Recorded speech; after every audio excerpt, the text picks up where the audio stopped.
अध्यात्म ज्योतिष के तमाम प्रिय दर्शकों का आज के बेहद खास कार्यक्रम में बहुत बहुत स्वागत और अभिनंदन। मैं हूं आपके साथ देवभूमि ऋषिकेश उत्तराखंड से डॉक्टर आचार्य आशीष। और आज हम एक महत्वपूर्ण विषय पर हम लोग चर्चा करेंगे और साथ ही साथ मुहूर्त को लेकर भी मैं आपके साथ चर्चा करने जा रहा हूं कि अक्षय तृतीया कब पड़ेगी। 19 को अक्षय तृतीया है या 20 को अक्षय तृतीया है। अक्षय तृतीया पर आप कौन-कौन से मुहूर्त कर पाएँगे? विशेषकर जो गृह प्रवेश कर रहे हैं, गृह निर्माण कर रहे हैं, उन लोगों के मन में एक विशेष प्रश्न है कि क्या हम इस दिन कर सकते हैं या नहीं? डिटेल में हम इस पर चर्चा करेंगे। नए दर्शक हैं तो एक निवेदन रहेगा, फटाफट चैनल को सब्सक्राइब कर लीजिए, बेल आइकन प्रेस कर लीजिए, क्योंकि यहाँ पर आपको ऐसी प्रामाणिक जानकारियाँ मिलती हैं, चाहे वो अध्यात्म की, ज्योतिष की हो या वास्तु की।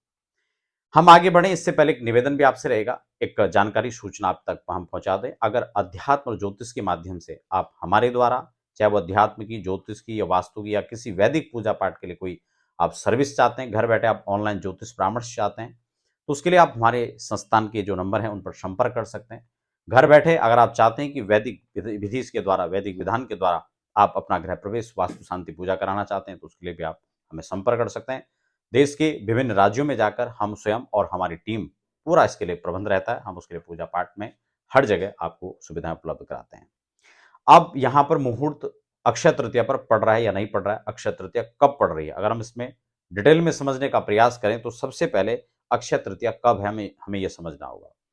अक्षय तृतीया क्यों मनाया जाता है? भगवान श्री परशुराम का जन्मोत्सव आज के दिन होता है। बद्री विशाल के पट भी आज के दिन ही खुलते हैं। ऐसा सब जो सृष्टि का क्रम था वह भी आज से प्रारंभ हुआ है। ऐसे बहुत सारे प्रमाण अक्षय तृतीया पर मिलते हैं। वैशाख की जो तृतीया है शुक्ल पक्ष की, वैशाखस्य सिते पक्षे तृतीयायाम पुनर्वशो निशायाम प्रथमे मासे समाख्याता समये हरि। यानी भगवान के प्रादुर्भाव का जो समय था भगवान श्री हरि के, वो संध्या के प्रदोष काल में था, रात्रि के प्रथम जो है पक्ष में था। इसलिए प्रदोष व्यापिनी जो तिथि होती है उसी को हम अक्षय तृतीया मानते हैं, वही अक्षय तृतीया के लिए लिया जाता है। यह आपका धर्म सिंधु, नर निर्णय सिंधु आदि जो प्रमुख ग्रंथ हैं उसके हिसाब से यह हम तिथि को देखें तो पंचांग में इसका स्पष्ट उल्लेख किया गया है कि यह शास्त्र सम्मत भगवान श्री परशुराम जी का जन्मोत्सव हम लोग शास्त्र सम्मत किस दिन मनाएंगे? 19 शास्त्र सम्मत जो है 19 अप्रैल रविवार को ही होगा। अगले दिन 20 अप्रैल को तिथि प्रदोष व्यापिनी नहीं है, इसलिए 20 को अक्षय तृतीया नहीं है। यह अक्षय तृतीया इस बार 19 को ही मनाई जाएगी। बड़ा क्लियर हो गया। अब मुहूर्त पर लौट आते हैं। जिन लोगों के मन में मुहूर्त का प्रसंग है, इसीलिए 19 तारीख में न गृह प्रवेश का और न ही गृह आरंभ का किसी पंचांग में मुहूर्त दिया गया है। क्यों? क्योंकि उस दिन रविवार पड़ रहा है और रविवार को हम गृह प्रवेश नहीं कर सकते हैं। अब मुझे लगता है इतने प्रमाण के साथ में, इतने सटीक स्पष्टता के साथ में मुझे लगता है मैंने आपको बताया। अब आप अपने प्रश्न का समझ चुके होंगे। और फिर कोई भी मुहूर्त होता है वो पर्टिकुलर आपकी राशि से निकलता है। यहाँ पर ये नहीं कि आप मनमुखी किसी भी दिन आप मुहूर्त समझ लें।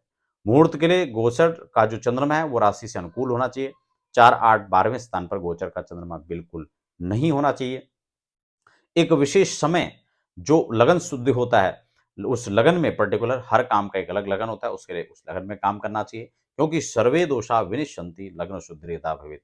यदि लग्न का शोधन करके हम काम करते हैं तो आपका हर उसमें छोटे-छोटे जो दोष होते हैं वो अभी उससे मुक्त हो जाते हैं। तो आशा करता हूँ आज की जानकारी आपको पर्याप्त मात्रा में मिली होगी। मिलते हैं फिर नए कार्यक्रम के साथ, तब तक के लिए दीजिए इजाज़त।